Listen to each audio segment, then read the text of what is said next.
Vamos a encender el micrófono. ¿Está encendido? No, no está encendido. No, hazlo. ¿Ahora qué? Ahora lo enchufas.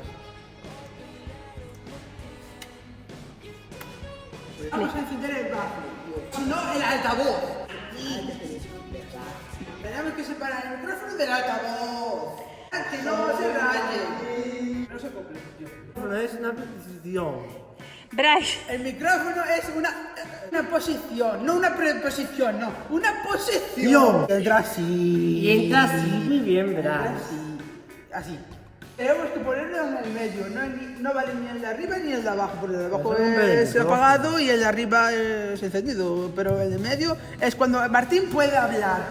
¡Hola! Me llamo